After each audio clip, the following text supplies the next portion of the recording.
I made a video yesterday, and it was like partial impatience with men for complaining about something that they have power to change, and once again pushing work off on women, and contempt on women. So I have impatience there, but also it was comprised of earnest desire to communicate and teach, because the sooner men learn a bunch of things, the happier everyone is.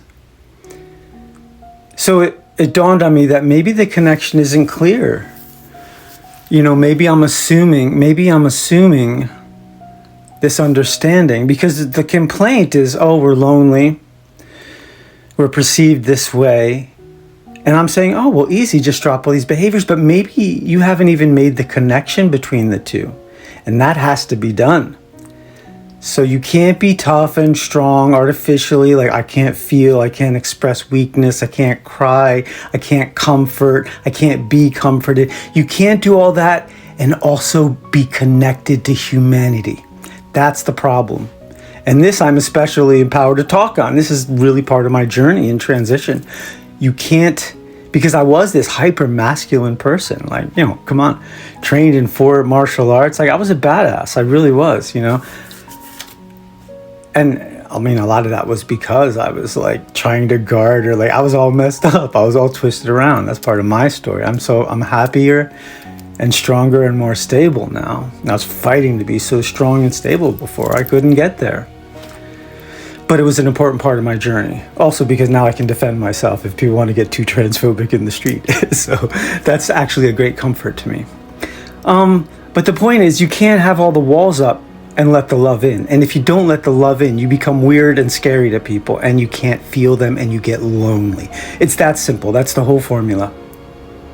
The more you take those risks of not being the man, and being kind of the humble man who's wrong, the one who doesn't know stuff, the one who admits when they're scared, the one who, just be human and go back to your childhood if you need to in your mind. Be real and soft and be scared. Take those risks of being laughed at and everything else. It's hard. You got to fight through all that. And the more you get back to your unguarded, soft, natural self, it's wonderful. You don't have to transition to female. That's not needed. That's me. That's me. I need to do that. But you can still do your own form of transition. You can transition from a false, over-masculinized, overprotected, disconnected, lonely, sad, masculine persona to the real you. And once you do that, it's like discoveries every day. And the deeper you go into the real you, the more you open up, the more wonderful the world is, and the more you connect to it on a level that actually rings all the bells, because it's the you. See, you can do that too. You don't have to transition and be a person hated by society running from, the gun. You don't have to be like me and my sister. You can just be someone undergoing your own journey to be unprotected and raw and organic and real and part of the loving solution of the future.